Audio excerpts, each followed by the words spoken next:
আমরা এখন ময়মনসিংহ বোর্ড 2025-এ তরঙ্গ সদ্য চ্যাপ্টার 7-এর ফিজিক্স চ্যাপ্টার 7 তরঙ্গ সদ্যের ময়মনসিংহ বোর্ডে আসা 2025 সালের কোশ্চেনটা সলভ করব।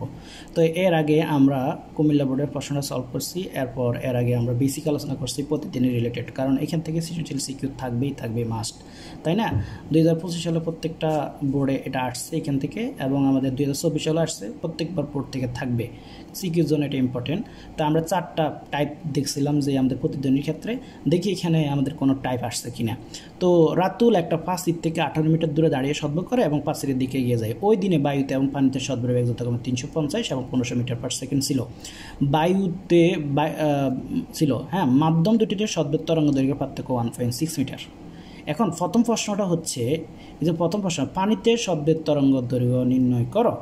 তো পানিতে কি কি দেয়া আছে আমরা যদি একটু খেয়াল করি। এই যে পানিতে ওই দিন বায়ুতে এবং পানিতে শব্দের বেগ, পানিতে হচ্ছে মোটামুটি 1500 মিটার পার সেকেন্ড বেগ ছিল, অর্থাৎ বি ওয়াটার, আর বায়ুতে কত ছিল, বি এয়ার 350। তাহলে আমাদের পানিতে ল্যামডা ডব্লিউ বের করতে হবে, তাহলে ল্যামডা ডব্লিউ মানে হচ্ছে পানিতে তরঙ্গ দৈর্ঘ্যটা বের করতে হবে। তাহলে 3টা ইনফরমেশন দেওয়া আছে, যে বায়ুতে সদ্যের বেগ, পানিতে সদ্যের বেগ, এরপর আমাদের ল্যামডা ডব্লিউ বের করতে হবে, অর্থাৎ পানিতে শব্দের তরঙ্গ দৈর্ঘ্য বের করতে হবে, অর্থাৎ 2টা দেওয়া আছে ল্যামডা। এখন আমাদের এখানে আর একটা জিনিস দেওয়া আছে, যদি খেয়াল করি, মাধ্যম দুটির শব্দের তরঙ্গ দৈর্ঘ্যের পার্থক্য হচ্ছে 1.6 মিটার। মানে মাধ্যম দুইটা না, একটা হচ্ছে বায়ু মাধ্যম, একটা হচ্ছে কি পানি মাধ্যম, দুইটা মাধ্যমের তরঙ্গ দৈর্ঘ্যের পার্থক্য 1.6 মিটার। তাহলে এই যে আরেকটা আমাদের মানে অঙ্ক করার জন্য একটা সহজ একটা কথা বলে দিছে। তো এটা কি, এটা হচ্ছে তরঙ্গ দৈর্ঘ্যের পার্থক্য, মানে কি ল্যামডা এ, আর একটা হচ্ছে কি ল্যামডা ডব্লিউ, তাই না? আমরা যদি ল্যামডা ডব্লিউ ওয়াটারের ক্ষেত্রে বলি, তাহলে বায়ুর ক্ষেত্রে হবে কি ল্যামডা এ, মানে এয়ার, এবং কি ডব্লিউ, ঠিক আছে? তো এর দুটার পার্থক্য হচ্ছে ল্যামডা এ মাইনাস ল্যামডা ডি 1.6, এটা হতে পারে অথবা এটা হতে পারে, lambda W minus lambda equal 1.6, কোনটা হবে, ঠিক আছে? এটা হচ্ছে মেন কনসেপ্ট, বা এটা বের করতে হবে যে কোনটা আসলে ল্যামডা এ থেকে ল্যামডা ডব্লিউ বিয়োগ দিব, না ল্যামডা ডব্লিউ থেকে ল্যামডা এ বিয়োগ দিব। তরঙ্গ দৈর্ঘ্যের পার্থক্য তো দিয়ে দিচ্ছে দুইটা মাধ্যমের, তো কোনটা আগে লিখব? এখন আমরা জানি বি ইকুয়াল এফ ল্যামডা, ঠিক আছে? এটা আমরা তরঙ্গ বেগ ইকুয়াল হচ্ছে কম্পাঙ্ক ইন্টু কি তরঙ্গ দৈর্ঘ্য, এটা আমরা জানি। তো এইখান থেকে যদি খেয়াল করি, আমি এফটারে কনস্ট্যান্ট চিন্তা করলাম, ঠিক আছে? কনস্ট্যান্ট চিন্তা করে আমি এখানে প্রফেশনাল চিহ্ন দিলাম, তাহলে বি প্রফেশনাল কি ল্যামডা না? অর্থাৎ তরঙ্গ বেগ বাড়লে ল্যামডা বাড়বে, তরঙ্গ বেগ কমলে ল্যামডা কমবে, অর্থাৎ সমানুপাতিক সম্পর্ক, তরঙ্গ দৈর্ঘ্যের সাথে তরঙ্গ বেগের সম্পর্ক কি সমানুপাতিক সম্পর্ক। তাহলে আমরা যদি একটু খেয়াল করি, এই যে যেহেতু বায়ুতে সদ্যের বেগ কম, বায়ুতে সদ্বেগ কম না, এই যে বায়ুতে সদ্বেগ কত 350, আর পানিতে সদ্বেগ হচ্ছে 1500। তার মানে বায়ুতে যদি সদ্বেগ কম হয়, বায়ুতে কি আমাদের ল্যামডার মানও কম হবে, কারণ কি ল্যামডা বায়ু বেগের সাথে সমানুপাতিক সম্পর্ক। তাহলে এইখানে যেহেতু বায়ুতে সদ্বেগ কম, অর্থাৎ B A is less than B W, অর্থাৎ পানিতে সদ্বেগ বেশি, তার মানে পানিতে তরঙ্গ দৈর্ঘ্য বেশি হবে। ওকে, তাহলে কি কারা আগে দিব? অবশ্যই ল্যামডা ডব্লিউকে আগে দিব, কারণ কি ল্যামডা ডব্লিউ তরঙ্গ দৈর্ঘ্যের মান বেশি। কেমনে বের করছি?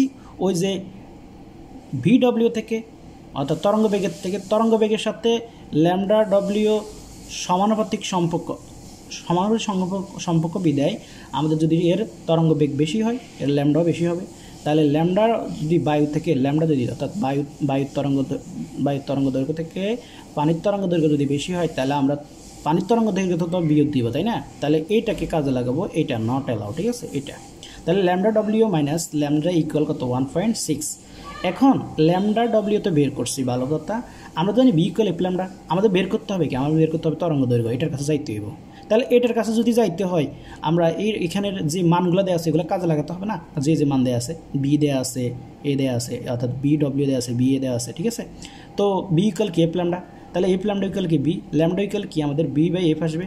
তো এখানে যদি ল্যামডাটা আমি ডব্লিউর ক্ষেত্রে বের করতে চাই, তাহলে lambda equal B W by F হবে। আর যদি আমি বাতাসের ক্ষেত্রে বের করতে চাই, তাহলে lambda A equal W B A by F হবে।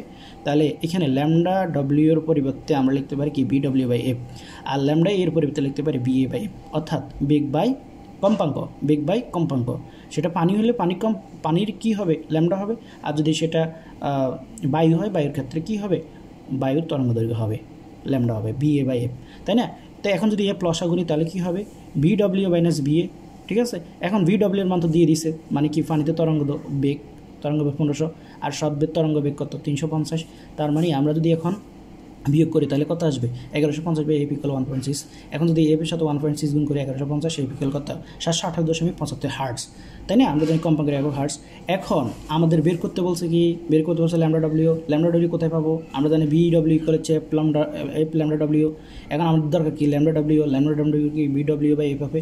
তাহলে আমাদের বি ডব্লিউ এর মান কত 1500 আর এফ এর মান কত 728.75। তার মানে আমরা কত 2.087 মিটার পাবো। তাইলে আমরা পানিতে সদ্বেগ তরঙ্গ দৈর্ঘ্য নির্ণয় করে ফেললাম, যেটা আসছে আমাদের কত 2.087 মিটার। আমরা যেটা নিয়ে কথা বলবো সেটা হচ্ছে ময়মনসিংহ বোর্ডের 2025 সালের গ নম্বর প্রশ্নটা। এখানে গ নম্বর প্রশ্নে কি আছে, রাতুলের পাঁচিরের দিকে সর্বোচ্চ কত বেগে দৌড়ালে প্রতিধ্বনি শুনতে পাবে, গাণিতিকভাবে বিশ্লেষণ করো।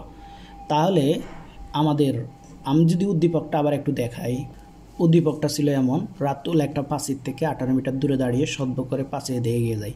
ওই দিন বায়ুতে পানিতে যাই হোক এর বেগ ছিল, মাধ্যম দুটি সদ্য তরঙ্গ দৈর্ঘ্য পার্থক্য এটা। তাহলে রাতুল একটা পাঁচির থেকে 18 মিটার দূরে দাঁড়িয়ে সদ্য করে, আমরা যে এখন চিত্রটা একটু দেখাই যে কেমন করে সে দৌড়াইছে। ধরি এতে আমাদের রাতুল সাব আছে, হ্যাঁ। তো এটা হচ্ছে পাঁচির বা প্রতিফলক পৃষ্ঠ। এখন কি করবে রাতুল, এখান থেকে এখানে একটা সাউন্ড করবে, একটা জোরে একটা চিৎকার করবে, এই করে একটা চিৎকার দিবে। চিৎকার দেওয়ার সাথে সাথে সে দৌড় দিবে পাঁচিরের দিকে, অর্থাৎ পাহাড় দিকে বা যে কোনো একটা প্রতিফলক পৃষ্ঠের দিকে। এখন দৌড় দেওয়ার মাথায় সে যখন বিতে যায় দাঁড়াবে, বলছে কি রাতুল একটা পাঁচির দিকে 18 মিটার দূরে দাঁড়িয়ে সদ্য করে পাঁচির দিকে এগিয়ে যায়, তাই না? তার মানে সে বিতে এসে দাঁড়ালো, ঠিক আছে। এখন আমাদের বলছে এইখান থেকে বের করতে বলছে পাঁচির দিকে সর্বোচ্চ কত বেগে, মানে এইখান থেকে সে সর্বোচ্চ কত বেগে দৌড়ালে সে যে প্রতিধ্বনিতে সে যে আওয়াজটা শব্দটা করছে ওই শব্দটা সে শুনতে পারবে, গাণিতিকভাবে বিশ্লেষণ করতে বলছে। মানে আবার বলি, রাতুল সাহেব এখানে দাঁড়াইছিল, একটা জোরে চিৎকার দিল, জোরে চিৎকার দেওয়া মাত্র সে চেষ্টা করলো আমি সামনে গিয়ে যাই দেখি শব্দটা আবার আমার কাছে আসে কিনা। তো এখন কথা হচ্ছে সে যে এখানে দাঁড়াইছে সে কতটুকু বেগে গেছে এটা বের করতে হবে, ঠিক আছে। তো আমরা একটা জিনিস জানি, সদ্বানুভূতি সাহিত্যকাল হচ্ছে 0.1 সেকেন্ড, ভালো কথা। তো রাতুল এই অবস্থানে সদ্য করে, মানে ধরে নিই এই অবস্থানে সদ্য করে এক্স মিটারে গিয়ে বি বিন্দুতে মানে এক্স মিটার পাঁচিরের দিকে গিয়ে বি বিন্দুতে গেল, মানে বি বিন্দুতে পর্যন্ত গেছে সে দৌড়ায়। এখন কথা হচ্ছে এইটা আমাদের কোন টাইপের সাথে মিলে, আমরা যে প্রতিধ্বনির অনেকগুলো টাইপ দেখছি, আমরা একটু খেয়াল করি আমরা যে টাইপগুলো নিয়ে কথা বলছিলাম এতক্ষণ পর্যন্ত, এই যে আমাদের এই টাইপ কোন টাইপের সাথে মিলে। আমরা 3 নাম্বার একটা কেজ লিখছি, এই যে এই 3 নাম্বার কেজের সাথে মিলে কিনা একটু দেখেন চাই। 3 নাম্বারে বলছে সদ্য উৎপন্ন করা ক্রমাগত সদ্যের দিকে এগিয়ে গেলে, তাহলে একটা সোর্স থাকবে, এখান থেকে সে আওয়াজ করছে, সে সামনে একটা প্রতিফলক থাকবে, এইখান থেকে সদ্য করে সে সামনে এগিয়ে যাবে, সে একটা বেগে যাবে এবং সে কিছু দূরত্ব অতিক্রম করবে এক্স মিটার, হ্যাঁ ধরে নিলাম। তাহলে এইখানে যাইয়া সে দেখবে যে ওই শব্দটা সে শুনতে পায় কিনা। তো এই ক্ষেত্রে আমরা বলছিলাম শব্দের বেগ বের করবো একটা, আবার কি আমরা যে ব্যক্তি দৌড়াইছে ওই ব্যক্তির বেগ আছে, ওই ব্যক্তির কী সময় আছে, ওই ব্যক্তির অতিক্রান্ত দূরত্ব আছে, সেটাকে আমরা এক্স দ্বারা প্রকাশ করছি, তাই না? তাহলে শব্দের বেগটা ছিল কি বি এ ইকুয়াল হচ্ছে এখানে আমরা এখান থেকে এখানে সে গেল ডি, আরেকটা এবার যখন সে কাছাকাছি চলে গেছে তাহলে পুরোটা যদি ডি হয় এই পর্যন্ত সে যে বি বিন্দুতে আসছে এইখান পর্যন্ত দূরত্ব কত ডি মাইনাস এক্স।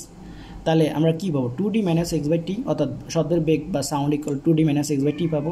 আর ওই পরে যদি ব্যক্তির আমরা অতিক্রান্ত দূরত্ব বের করতে যাই বা বেগ বের করতে যাই, যা ইচ্ছা তা বের করবো, অতিক্রান্ত দূরত্ব বা বেগ যা ইচ্ছা তা বের করবো, আমরা কি এই সূত্রটা অ্যাপ্লাই করবো। ওকে, তাহলে আমরা অঙ্কতে যাই।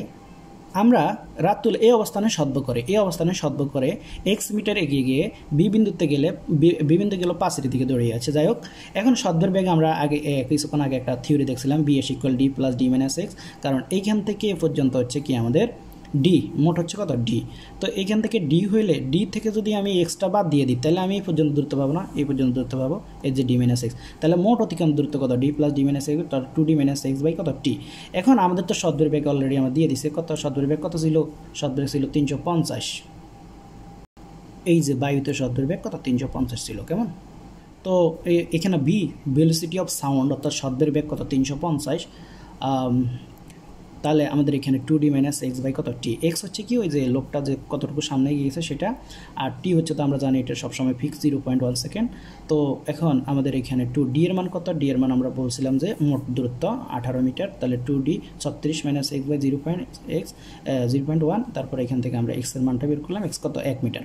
তাহলে রাতুল কি করলো এইখান থেকে 1 মিটার, তাহলে আমরা এটা এক্স এর মান পাই গেছি কত 1 মিটার দৌড়িয়ে গেলে বিতে গেলে সে কি আমাদের প্রতিধ্বনি শুনতে পাবে কিনা পাবে আমরা একটু দেখবো। 1 মিটার দৌড়াই গেছে, তাহলে এক্স এর মানটা বের করছে, সোজা কথা হইলে এটা এক্স, তাহলে এ থেকে বিয়ের দূরত্ব কত 1 মিটার। এখন বিতে এসে সে কি প্রতিধ্বনি শুনতে পারবে, মানে সে যে আওয়াজটা করছে সেটা কি শুনতে পারবে, দেখি। তাহলে আমরা বলছিলাম বি ইকুয়াল কত x/t হবে, অর্থাৎ রাতুলের ভেলোসিটিটা বের করবো x/t। তাহলে রাতুল অতিক্রম দূরত্ব কত 1 এবং সময় কত 0.1 সেকেন্ড, তার মানে 10 মিটার পার সেকেন্ড বেগে গেছে। তাহলে রাতুল যদি সর্বোচ্চ 10 মিটার পার সেকেন্ড বেগে দৌড়াই যায় তাহলে কিন্তু সে তার যে প্রতিধ্বনি আছে সেটা শুনতে পারবে। এখন বলছে 5 থেকে সর্বোচ্চ কত বেগে দৌড়ালে, আমরা বলছিলাম যে ধরে নিই ভিআর বেগে, এই যে ধরিস প্রতিধ্বনি শুনতে রাতুলের সর্বোচ্চ বেগ ভিআর, এই ভিআরটা বের করতে হবে। আমরা জানি বেগ ইকুয়াল সরণ বাই সময়, তাহলে সরণ কত ছিল এক্স, এক্স এর মান কত 1 আর সময় কত, সময় 0.1, তার মানে 10 মিটার পার সেকেন্ড বেগে গেলে সে প্রতিধ্বনি শুনতে পাবে। ঠিক আছে, কার কোন বোর্ড লাগবে আমাকে জানাবেন, আমি প্রত্যেকটা বোর্ড ধরে ধরে সলভ করার চেষ্টা করবো ইনশাল্লাহ। আর যে বোর্ডে যে কোনো সমস্যা থাকলে আমাকে বলবেন, ফিজিক্স হোক, কেমিস্ট্রি হোক, বায়োলজি হোক, ম্যাথ হোক, ইংলিশ হোক, যাই হোক, whatever you face problem you can know me, okay.